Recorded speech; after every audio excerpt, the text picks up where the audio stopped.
Oftentimes in Visual Basic, it is desirable to be able to affect multiple controls at the same time.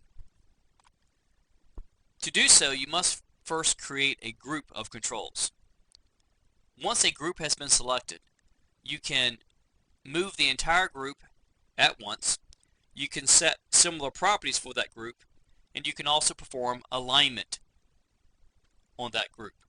To demonstrate, I will place let's make that 4 text boxes on the form, and I will make each text box a different size and a different distance from each other.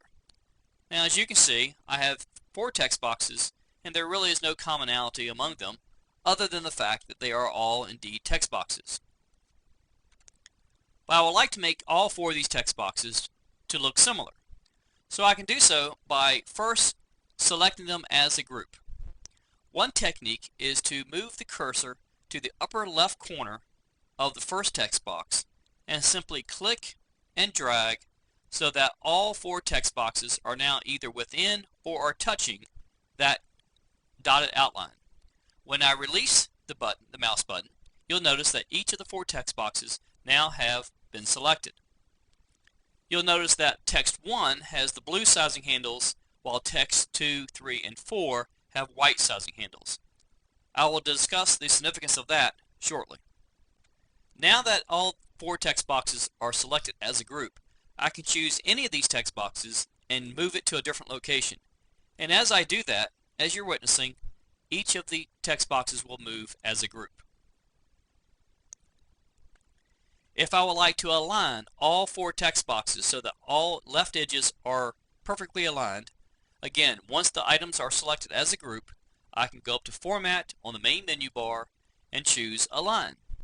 You can see there are several options here: lefts, centers, rights, and so forth. I will choose lefts. By choosing lefts, I have now said to change or align all 4 text boxes on the left edge. Again, with all 4 text boxes still being selected, I can return to the Format menu item and choose Make Same Size. I could choose to make all of these the same size based on the width or height, or both width and height. I will choose both in this case. Now you'll notice that text 2 has the blue sizing handles, and each of the text boxes have been changed to the size of text 2. The item with the blue sizing handles is regarded as the master of this group.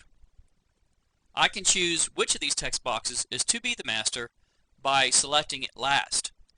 Let me deselect this group to demonstrate. To deselect, you simply click somewhere in the unused portion of the form.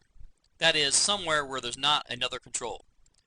When I click once onto the form, now all 4 text boxes are now independent of each other once again.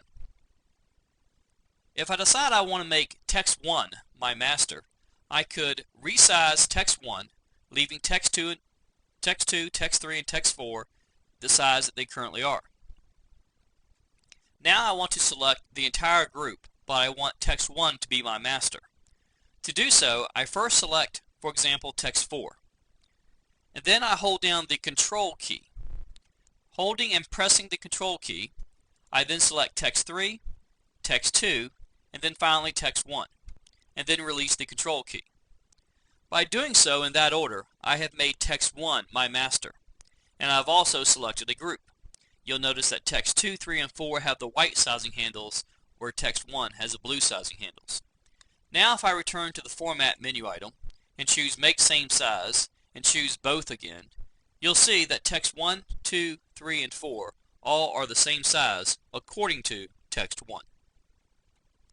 I'm now going to move text 1. Oops, when I do that, everything changes. So I need to deselect and then move text 1 up to the top of the form. I'll move text 4 down to the bottom of the form. Let me make the form just a little bit bigger here so you'll be able to see this demonstration. Now, as you can see, I have an unequal distance between text 1, 2, 3, and 4. I can make this distance equal very easily. Again, I first need to select the group as a group. An easy way to do so, again, is simply to click and drag and draw a dotted outline around each of the items. Since it makes no difference which one is the master in this case, I can use that technique. So again, I'll return to the Format menu bar and choose vertical spacing. I can choose to make equal or increase or decrease the amount of spacing. I will choose make equal. And as you can see now, each of the 4 text boxes are at equal distance among each other.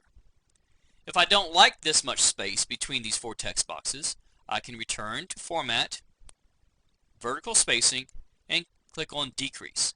As you can see, that the amount of space is now decreased. I can do this as often as I want until I get the text boxes exactly positioned the way I want them to be. There. Once again, I'll move the entire group over to the right side of the screen and allow me to go back to the Format menu once again. Clicking on Format, there is a menu item called Center in Form. If I choose vertically, you'll notice that the text boxes are now aligned or centered vertically within the form. Format Center in Form horizontally, now the text boxes are horizontally centered in that form. So you can save yourself a lot of keystrokes by knowing how to affect multiple controls as a group. In addition to the placement of the controls on the form, there are some properties that you can affect as an entire group. If you look to the Properties window, you'll notice that some of the properties are not here. For example, the name property is not in the Properties window, and that is because we have the group selected. And since each text box has to have its own unique name, you cannot change the name of the text box all at once. You have to do that individually. But there are some properties that is useful to be able to change all at once. One quick example. Let's assume that we would like to change the background color of each of the text boxes to the same color. I could choose back color, choose palette, and I'll choose this blue color. Now, as you can see, with one step, I have selected all 4 text boxes to be the same background color. You should practice with these techniques. At first it may seem strange, but once you get the hang of it, these are real time saving techniques and can make the whole programming process a lot more efficient. One last word of caution, however. Once items are selected as a group, such as these text boxes, which I'll select as a group, and I press the delete key, all 4 text boxes will at once be deleted. So you can, with one keystroke, destroy a lot of hard work. So be careful when you're deleting, when you have the items selected as a group. Fortunately, if that does happen, remember there is an Edit, Undo, Delete option, which in this case will bring back my last keystroke.